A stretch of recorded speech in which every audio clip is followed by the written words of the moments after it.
समय है सन 2017। रोजा अपने बॉयफ्रेंड पेद्रो को एक मैसेज करती है। पेद्रो, तुम कहाँ हो मेरी जान? जानती हूँ हम दोनों के बीच इन दिनों कुछ ठीक नहीं चल रहा, पर इसे हम मिलकर सुलझा लेंगे। तुम बस लौट आओ। I miss you. उधर से पेद्रो का जवाब आया कि मैं भी तुमको मिस कर रहा हूँ, पर मैं तुम्हें अपने काम के बारे में बताकर फंसाना नहीं चाहता। मुझे थोड़ा और वक्त चाहिए। पेद्रो के घर छोड़कर जाने के बाद रोजा और उसकी बेटी सोफिया काफी उदास सी रहने लगी। जब ये बात रोजा के डैड हुआन को पता चली तो उनसे भी रहा नहीं गया। अगली सुबह वो अपनी बेटी का हाल चाल लेने चले आए और बताए कि चाहे लाइफ में कितनी ही परेशानियां क्यों ना हो, उसे उदास नहीं रहना चाहिए। और हाँ, मूड चेंज करने के लिए तुम्हें आज रात वाली डिनर पार्टी में भी जाना चाहिए। यही कुछ लेसन्स देकर वो अपनी पोती सोफिया को स्कूल छोड़ने चल दिए। तभी रोजा के पास पेद्रो की एक्स वाइफ सिल्विया का फोन आया। पेद्रो और रोजा की तरह वो भी पुलिस अफसर थी। वो पेद्रो को लेकर काफी गुस्से में थी क्योंकि आज उनके बेटे का मेडिकल चेकअप था। पेद्रो को अपने बेटे के साथ होना चाहिए था, पर उसका कुछ पता ही नहीं था। कम से कम फोन तो चालू रखना चाहिए। तब रोजा ने बताया कि वो उसे भी छोड़कर कहीं चला गया। मतलब कितना लफंटूस आदमी है। रोजा के लिए उसने सिल्विया को डिवोर्स दिया और अब रोजा को भी मझदार में छोड़ गया। वही रोजा का एक्स हस्बैंड उसे अलग ही परेशान करने पर तुला है। वो सोफिया की कस्टडी लेने के लिए आतुर है। ये मामला कोर्ट में न जाए इसलिए ये अपने अपने वकीलों के साथ इस पर आपस में ही डिस्कस कर रहे हैं। कुछ भी हो जाए, रोजा का अंतिम फैसला यही था कि वो किसी भी कीमत पर अपनी बेटी की कस्टडी हावी को नहीं देने वाली। अगले ही पल ये बात वो अपने एक दोस्त को मैसेज कर बताई कि उसका एक्स हस्बैंड उससे उसकी बेटी छीन उसे बर्बाद कर देना चाहता है। इसका नाम है एल्बर्ट। ये भी रोजा की तरह ही एक लोकल पुलिस ऑफिसर तथा फाइटर है। अपनी ड्यूटी खत्म कर ये रोजा के घर पहुंचा, जहां पर उसकी मुलाकात हुवान से हुई। ये पहली बार नहीं था जब एल्बर्ट हुवान से रूबरू हो रहा हो। मिलने वगैरह के बाद वो रोजा को लेकर डिनर पार्टी पर निकल चला। पार्टी बार्सिलोना के करीब जो फॉक्स समंदर है वहाँ के एक क्लब में था, जिसमें सिर्फ पुलिस वाले ही शामिल थे। उन सब के बीच रोजा काफी खुश दिख रही थी। वहीं पर एक पुलिस वाला उसकी ये हरकतें गौर से नोटिस कर रहा था। उसका नाम था जेम्स, जो कि रोजा से मिलने वगैरह के बाद निकल चला। पर जाने से पहले वो पेद्रो को मैसेज करता गया कि उसकी गर्लफ्रेंड रोजा पार्टी में एल्बर्ट के साथ आई है। क्या माजरा है? तुम दोनों के बीच सब कुछ ठीक तो चल रहा है? दूसरी तरफ हम एक जली हुई कार को देखते हैं, जिसकी सूचना आज दोपहर में ही एक शख्स ने पुलिस को दी थी। जैसे ही पता चला कि इस कार में एक डेड बॉडी है, इसकी इन्वेस्टिगेशन करने के लिए सीनियर डिटेक्टिव एस्टर वरोना को बुलाया गया। गाड़ी पूरी तरह से जल चुकी थी, तो डीएनए वगैरह तो मिलने का कोई चांस ही नहीं था। गाड़ी का चेचिस नंबर नोट कर पता किए। पता चला कि ये गाड़ी एक पुलिस वाले के नाम पर था। इतने में फॉरेंसिक वालों को एक स्टील प्लेट मिला, जिससे इनको मरने वाले की पहचान करने में काफी हेल्प मिलेगी। उधर रोजा दोस्तों यारों के साथ मस्त डांस एंजॉय कर रही थी। एकाएक उसे पेद्रो का ख्याल आया। उसे वो तुरंत मैसेज की, पेद्रो काश तुम यहाँ होते। इतनी बेरुखी भी ठीक नहीं। अब तो लौट आओ। जो कुछ भी है हम मिलकर सुलझा लेंगे। I love you so much. वही हुवान और उनकी वाइफ रोजा को लेकर अलग ही परेशान थे। पहले उनकी बेटी को हावी छोड़ गया और अब पेद्रो, पर ये भी क्या ही कर सकते हैं। खैर, हुवान सोफिया को सुलाने गए। वो काफी डरी हुई थी। उसने नीचे वाले कमरे से कुछ डरावनी आवाजें सुनी थी। हुवान को लगा कि उसने कोई बुरा सपना देख लिया होगा। वो उसे समझा बुझाकर उस बेसमेंट वाले रूम को चेक करने गए। पता चला कि वो लॉक था। इससे पहले कि वो कुछ सोच पाते, रोजा लौट आई। वैसे उसका पार्टी में जाने का तो मन नहीं था, मगर उसके डैड का उसे जबरदस्ती पार्टी में भेजना सही साबित हुआ। वो बहुत खुश थी। एल्बर्ट के जाने के बाद उसके मॉम डैड भी अपने घर लौट चले। अगली सुबह डिटेक्टिव एस्टर पूछताछ करने रोजा के घर पहुंची। वो यहाँ पेद्रो की तलाश में आई है। रोजा ने बताया कि उनके बीच थोड़ी अनबन हो गई, इसीलिए वो घर छोड़कर चला गया। मगर रोजा को पूरा विश्वास था कि वो जल्द ही लौट आएगा। खैर, आप उसे क्यों ढूंढ रही है? रोजा ने पूछा। तो बात ये है कि कल रात उन्हें पेद्रो की जली हुई कार मिली, जिसमें एक लाश था। क्या पेद्रो की किसी प्रकार की सर्जरी हुई थी? इतना सुनना था कि रोजा का दिल बैठ गया। वो समझ गई कि पेद्रो नहीं रहा। किसी तरह डिटेक्टिव ने उसे संभाला। पूरे परिवार में मातम पसर गया। सोफिया तो शाम तक रोती रही। रोजा मनाने आई तो वो उसको अपने पास भी आने नहीं दे रही थी। पता नहीं उसने ऐसा क्या देख लिया था। खैर, जो भी हो, अगले दिन तक ये बात भी कंफर्म हो गया कि कार में जो स्टिल प्लेट मिला, उस पर जो सीरियल नंबर थे वो पेद्रो के ही थे। यानी कार में जो लाश मिला वो पेद्रो का था। सबसे पहले डिटेक्टिव एस्टर ने रोजा से पूछताछ की प्रक्रिया शुरू की। इसके संदर्भ में रोजा ने पेद्रो के अनबन के बाद जो भी मैसेज किए और पेद्रो ने क्या रिप्लाई किया था उनको दिखाई, जिससे एस्टर इतना तो समझ गई कि पेद्रो को उनके रिलेशन को ठीक करने के लिए कुछ और वक्त चाहिए था। तो वो चला गया। रोजा मैसेज कर करके बुलाती रह गई पर वो नहीं लौटा।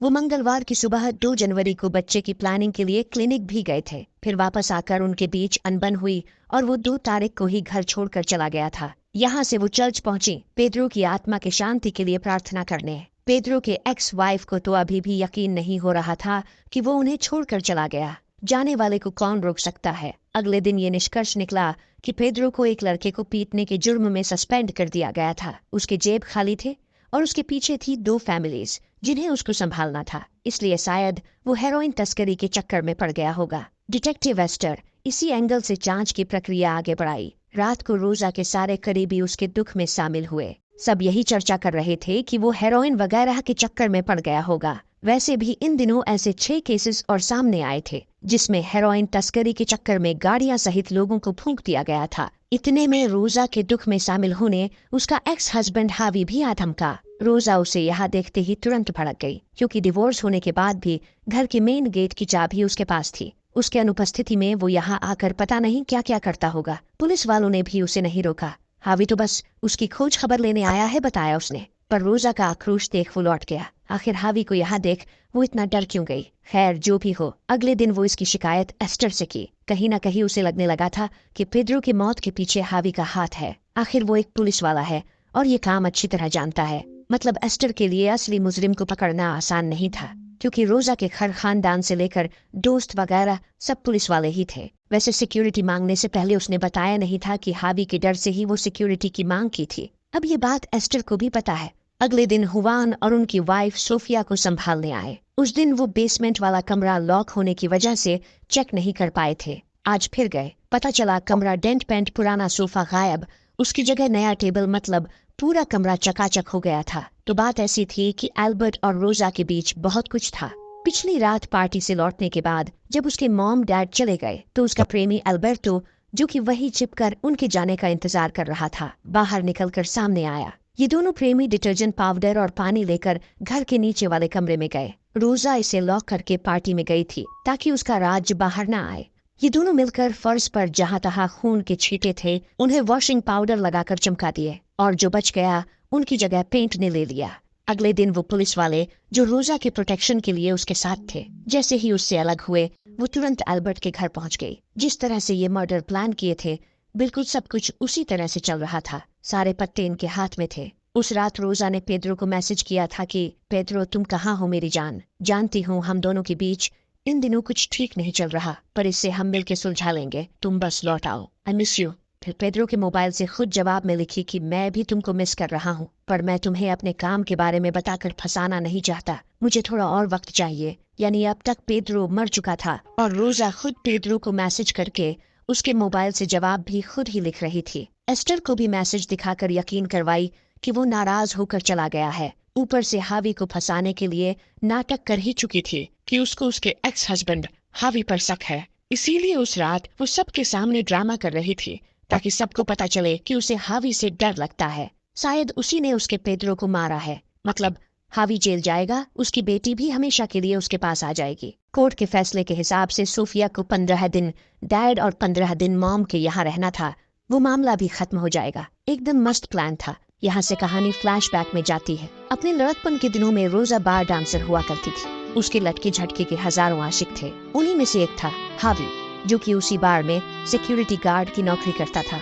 वहीं से दोनों करीब आए, साथ में पुलिस फोर्स ज्वाइन करने का मन बनाए। हावी को थोड़ा टाइम लगा पर रोजा पहली बार में ही पास हो गई। वैसे ये पीछे की सारी बातें पूछताछ के दरमियान हावी डिटेक्टिव एस्टर को सुना रहा था। उसने रोजा की जितनी अच्छाई थी वो तो बता दिया, मगर बार डांसर और बाकी बहुत सी बातें छिपा ली। ये बात वो रोजा को भी फोन कर बताया क्योंकि वो नहीं चाहता कि रोजा के पास्ट में की गई गलतियों की वजह से उसकी बेटी को कोई तकलीफ हो। दूसरी तरफ एस्टर को न्यूज़पेपर के जरिए रोजा के एक पुराने केस के बारे में पता चला। अब छिपाने का तो कोई फायदा था नहीं, इसीलिए रोजा ने सब कुछ बताना ही सही समझा। पुलिस ट्रेनिंग के बाद आज उसका पहला दिन था। उसकी पोस्टिंग स्यूटेट वेला पुलिस स्टेशन पर हुआ, जहां वो मनु से मिली। किसी तरह जुगाड़ लगाकर मनु उसका पार्टनर बन गया। फिर वो दोनों कब करीब आ गए पता ही नहीं चला। वैसे कभी कभार हावी उसके लेट घर आने पर सवाल करता तो वो झूठ पानी की तरह बोलती। जैसे कि आज का ही उदाहरण ले लो, वो बार में मनु के साथ थी और हावी से बता रही थी कि वो अपनी सहेलियां अलमू वगैरह के साथ थी। खैर, राज भोगना है तो झूठ तो बोलना ही पड़ेगा, पर मजा कब सजा में बदल जाए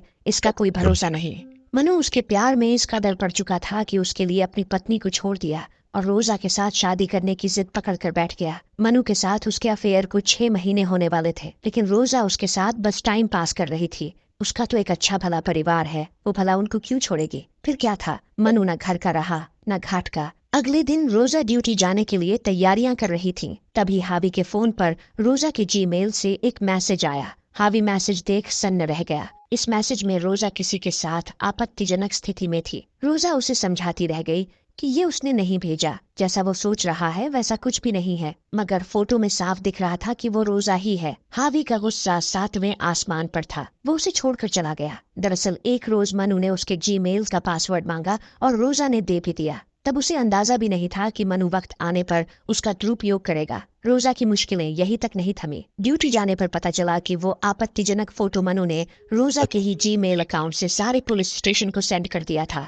ये बात वो मीटिंग के दरमियान भी जूरी मेंबर्स को बताई, लेकिन किसी ने उसका भरोसा नहीं किया। उल्टा उस पर मनु को बदनाम करने का इल्जाम लगा, क्योंकि मनु ने साफ इनकार कर दिया कि फोटो में जो दिख रहा है वो उसका नहीं है। रोजा खामखा उसे बदनाम कर रही है। रोजा के लिए अब वहाँ रुकना आसान नहीं था, इसीलिए उसने अपना तबादला जोना फ्रांका करवा लिया और यहाँ आकर मनु पर केस फाइल कर दी। उसी केस में इनका बहुत जल्द ट्रायल शुरू होने वाला है। एस्टर को एक बात समझ नहीं आई कि हावी दोबारा उसके पास वापस कैसे लौटा, क्योंकि जानकारी के मुताबिक वो उसके साथ 10 साल तक रिलेशन में रही। तो बात ऐसी है कि उस घटना के कुछ महीने बाद अलमू को बेटा हुआ था। वहीं पर ये दोनों दोबारा मिले। रोजा ने हाथ जोड़ लिया, गिड़गिड़ाने लगी तो वो पिघल गया। दोनों शादी कर लिए। रोजा के डैड ने उनको उनका घर बसाने में काफी हेल्प किया। नए घर का डाउन पेमेंट उन्होंने ही खुद भरा। एस्टर सारे मामलों पर गौर कर एक बार फिर हावी से पूछताछ करने पहुंची, क्योंकि उसने रोजा के ट्रांसफर और मनु के साथ अफेयर वाली बात उससे छिपाई थी।